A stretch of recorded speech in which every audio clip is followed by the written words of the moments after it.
approximately 70 million years ago, during the Late Cretaceous, Asia was filled with a vast array of dinosaurs, many of which you could find lookalikes for in North America. And you could even find a partial lookalike for the Tyrannosaurus rex, as these ancient lands had their very own Tyrannosaur species. At the time, it had no name, but today we know this theropod to be Tarbosaurus. This ferocious theropod was unearthed in the expansive Gobi deserts by a Soviet dig team, which stumbled upon a large skull and vertebrae. The skull was eerily similar to that of the T-Rex, and therefore the Soviets believed that they had discovered their very own Tyrannosaurus, which they dubbed Tyrannosaurus Batar, the latter portion meaning hero. At the same time, the discovery also led to the retrieval of 3 other theropods, which all differed in size, resulting in the creation of 2 new Gorgosaurus species and a separate brand new genus for the largest skeleton, which they named Tarbosaurus, meaning the alarming lizard. And speaking of alarming, there's been an increasingly common trend of cyber attacks around the world. That's why I'd like to introduce you all to today's video partner, NordVPN. Like I just mentioned, cyber attacks, phishing, malware, and ransom attacks are all becoming increasingly common in our modern day world. In fact, a 2024 report noted that the amount of cyber attacks was up 221% for the year 2023 compared to 2022, meaning that unlike the risk of being attacked by an extinct animal, a cyber attack is a very real risk. Fortunately, NordVPN is the ankylosaurus of the digital world, being able to protect from pretty much any cyber threat with their threat protection. For example, let's say that you're trying to download some cool paleo art, and you just realized that you might have clicked on the sketchy add download button and not the actual download button. Well, NordVPN has your back and will block any malware from infecting your computer. It will also block things like sketchy websites in general, as well as the dreaded ad pop-up. And the great thing with NordVPN is that there's a 30-day money-back guarantee, so it's absolutely risk-free to try it out. And so with that said, try NordVPN today by using our link in the description or the comment below, and get 4 months free when you purchase a 2-year subscription.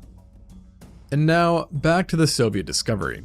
So while the Soviet paleontologists were right in the fact that they had found a new genus, they had made some mistakes in their classification, as a decade later, a subsequent analysis would find that every theropod discovered during that excursion actually all belonged to just one genus and species.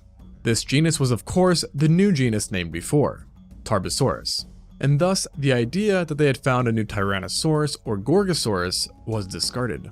Regardless though, the Tarbosaurus was still undeniably a tyrannosaur, possessing many features seen in its relatives, including an S-shaped neck, proportionally tiny hands, and fused parietal bones. And of all of its relatives, it most resembled its American counterpart, the Tyrannosaurus, with whom it shared similar body proportions and a nearly identical endocranial structure, with both also possessing lichened skulls and teeth.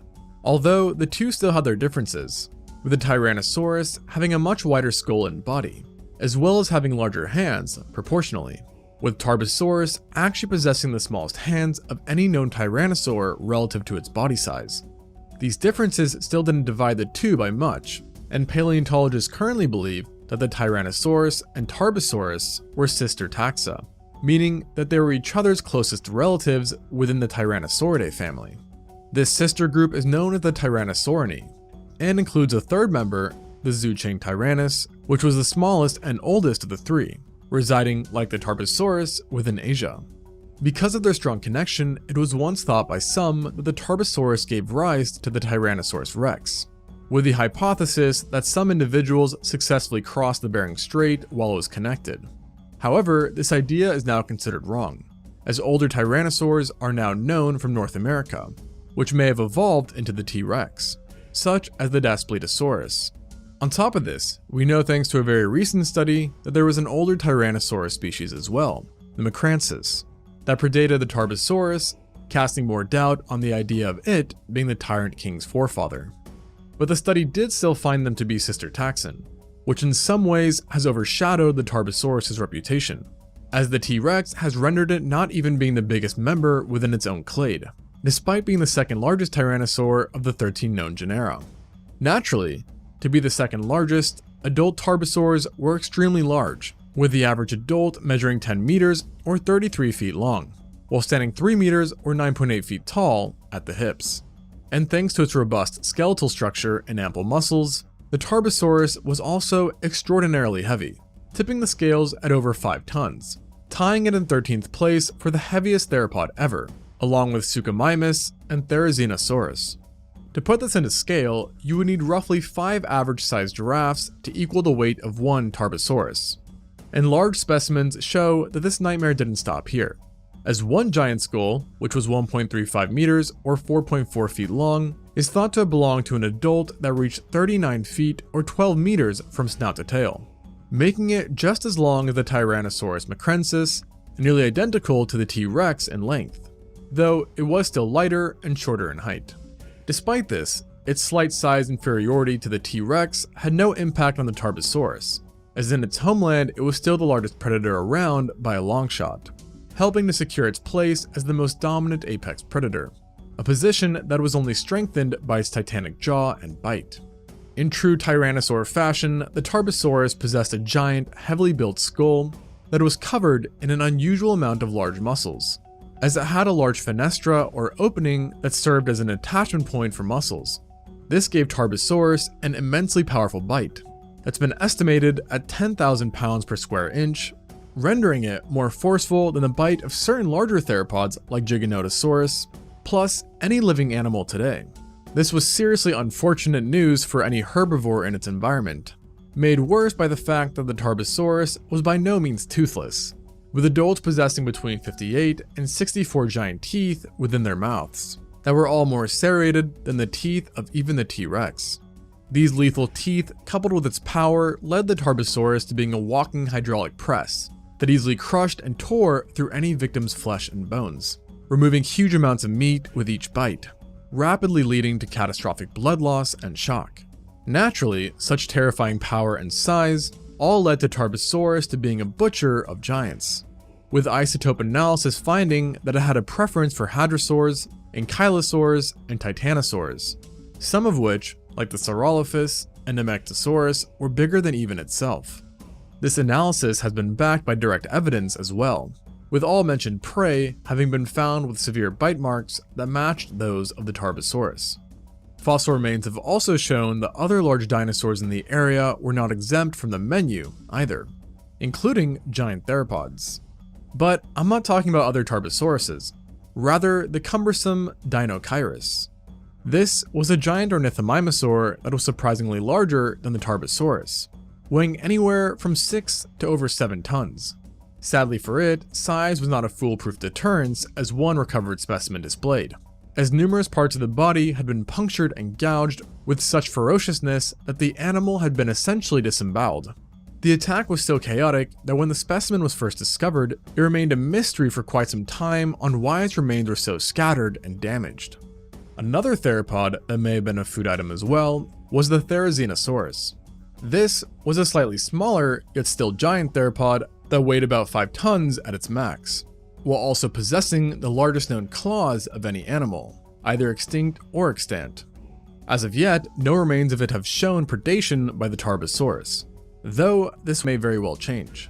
And it still goes without question that Tarbosaurus was a giant slayer, with some even thinking that one of its unique traits was an adaptation purely designed for going after the biggest land animals ever, the titanosaurs.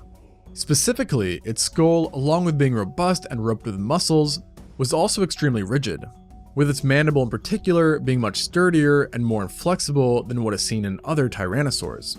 This rigidity is thought to have played a big role in taking down sauropods, as it helped the Tarbosaurus maintain a tight grip when biting down, and created a unique interlocking mechanism only seen in the Tarbosaurus, that further made escape impossible for sauropods. An escape was also off the table when it came to speed, with preliminary studies finding the Tarbosaurus capable of max speeds of 25 miles per hour or 40 kilometers an hour, which is about as fast as an African bush elephant. This may not seem like much, but it was plenty enough to catch sauropods and large hadrosaurs. They were both heavier and slower. The Tarbosaurus was undoubtedly a masterclass hunter, which could still be quite messy, but it also did have pinpoint precision, highlighted by its remarkable ability to scavenge when the chance arose, with various remains showing meticulous yet enormous bites around certain bones. indicating the Tarbosaurus could expertly strip the flesh from any carcass laying around, a nifty tool in any situation. And the talents of Tarbosaurus by no means ended here, as this Tyrannosaur had a wide range of attuned senses that aided it throughout its entire life, with one of these senses being its smell. The Tarbosaurus had one powerful nose, which we know about thanks to a brain endocast that revealed a huge olfactory bulb and nerves, traits typically only seen in animals with a keen sense of smell. This attribute let hunting Tarbosaurs easily track down prey and pick up the scent of already deceased dinosaurs. It's also been hypothesized that its pinpoint smelling lent itself in complex mating behaviors, because within its olfactory system there was a large Jacobson organ, an important organ in tetrapods that detect pheromones. Due to its sheer size, the Tarbosaurus could probably pick up on all kinds of pheromones with ease, thus helping an individual find a potential mate. And we know that this overall potent smelling ability was a big part of a Tarbosaurus' life, playing a larger role in hunting and socializing than even vision did, as the areas of its brain associated with eyesight were underdeveloped, suggesting it wasn't the best. Additionally, unlike North American Tyrannosaurs, the Asian ones had narrower skulls where the eyes were primarily facing sideways as opposed to straight forward, meaning that Tarbosaurus did not have binocular vision. But it did redeem itself with its one-of-a-kind hearing capabilities. Similar to its olfactory system, its auditory nerve was proportionally huge, suggesting a good ability to hone in on the sounds of prey.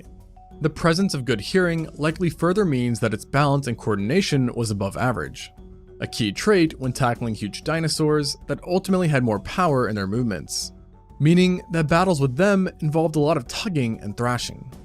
For these scuffles, the Tarbosaurus had another little trick too, its skin. Strangely enough, paleontologists are aware of what the Tarbosaurus skin was like thanks to skin impressions, which showed that certain areas of the body were covered in scales, which added a degree of protection. So far, a footprint and thoracic fragment has confirmed that the feet and chest were scaly. It's not yet assured that the rest of the body bore such scales, though we do know from other Tyrannosauridae that scales were found in multiple areas throughout the entire body. In the Tarbosaurus' case, these scales varied in size, with the bigger scales measuring 2 centimeters or 0.7 inches in width, which is about the same as the dimensions of a dime. These scales did not overlap in life, and would have helped to prevent superficial damage like scrapes and cuts, which could potentially turn into infections.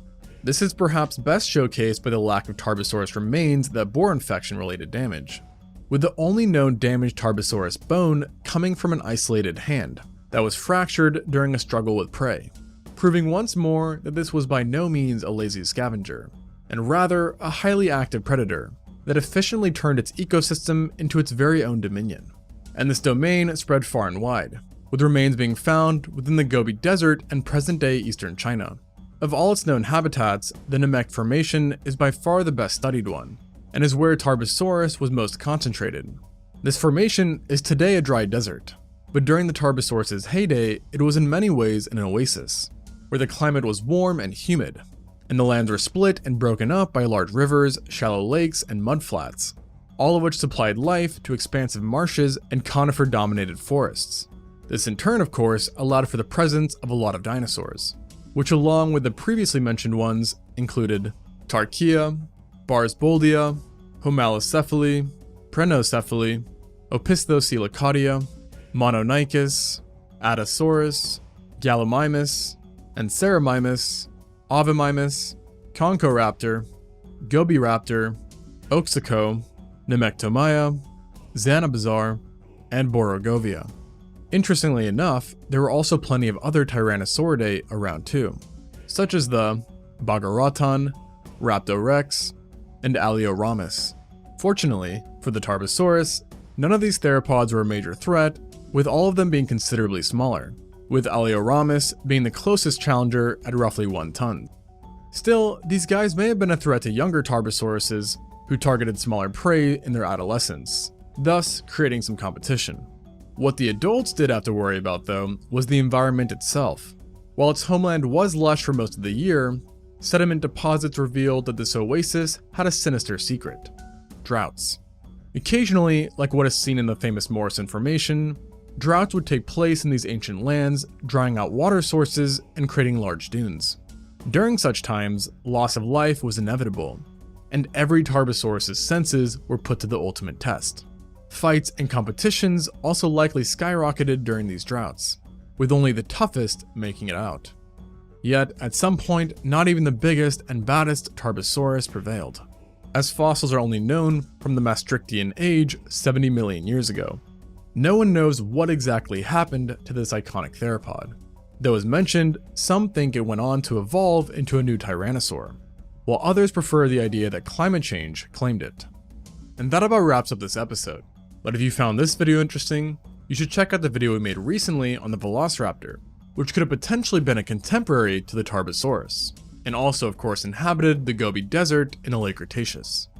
Like always, thanks for watching, and until next time on ExtinctZoo.